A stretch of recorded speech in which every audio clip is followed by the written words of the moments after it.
You know, after months of trying to minimize the scandal surrounding her use of the private email account in that server in her house during her time as Secretary of State, Mrs. Clinton is changing course now amid those sinking poll numbers and, of course, the growing criticism over her handling of the entire controversy.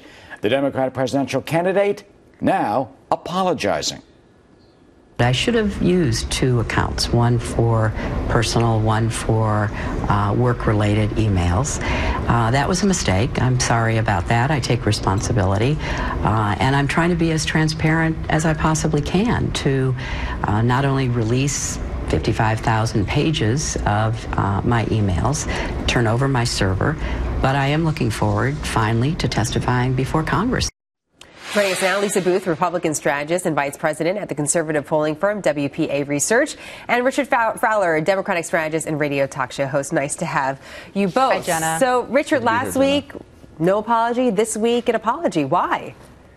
Well, I think what the Clinton campaign is trying to do, what Hillary Clinton is trying to do, is reset this campaign as we get into back to school and folks sort of really focus on what this election is going to be about. So she wants to talk about ideals, how you level the playing field for the working class, how you fix campaign reform, how do you sort of put some rules to the road for Wall Street. And for her to do that, she's got to get over this email hump. This apology was a way to do it. And it was very sincere. And she was very sincere. There was some tears in this interview where she really made it very clear she made a huge mistake. She's going to do everything in her power to correct it. And I think, listen, everybody makes a mistake and the American people just got to accept it. Just so everyone knows, the tears in the interview, which we'll likely see in the part 2 of the interview tonight, were about her mother, not about the email controversy. So just in case there was any confusion on that. But as Richard points out, Lisa, some believe this was a very sincere, very well-timed apology. Do you believe it was effective?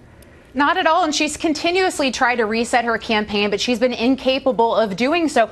Hillary Clinton is only apologetic because she got caught, and she's now facing a federal criminal investigation. She also continues to lie to the American people. We know that her email server contained top secret information about things like North Korea's nuclear weapons, and there's nothing transparent or above board about setting up a private server to circumvent Congress, circumvent future FOIA requests, to pay a staffer on the side who's now pleading the fifth, and, to continue to lie to the American people and delete tens of thousands of emails and wipe her server clean. Richard, what about that? It's quite a list. And to Lisa's point, over the last several months, we've seen Hillary Clinton answer questions about the email server by at times throwing up her hands, making jokes. Those clips have been replayed and replayed and replayed. I'm just curious about whether or not that behavior can be replaced or even erased if she continues to apologize for the email server and for her private email. Look, Jenna, and I think Lisa's trying to create this sort of storyline that leads to this self-fulfilling prophecy of a self-destruction of Hillary Clinton. But that's just not true here. What she's done is turned over all those emails to the State Department. She's complied with every federal law, and we already know because Colin Powell earlier this year released an op-ed talking about the ideal of using a private email server, having multiple servers and sort of finding a way to have the classified net, right, where emails going to people are sort of caught in the net and they're classified. With that being said, I think this is a hard restart for the campaign, and it's a really, really good thing. Republicans can spend a lot of time focusing on this email conflict and the Benghazi server, the Benghazi and emails, and blurring it all together. But at the end of the day, when you look at the polling numbers, Hillary Clinton is doing really well, right, amongst a lot of the GOP contenders. Not to mention the fact that Hillary Clinton is doing really well amongst her base. Let's whereas talk in the about Republican that. Party, disconnected from their base. Hold on, Lisa. Let me ask you about that, yes. because when you do see the Real Clear Politics average, when you look past Iowa and New Hampshire, where her polling has slipped, South Carolina, for example, she's way ahead in the polls. When you look at the Real Clear Politics average nationally, way ahead in the polls. So a sincere apology, an appearance on Ellen, is that going to be enough for her to just kind of keep that broad national lead that she has and leave this behind her somewhat?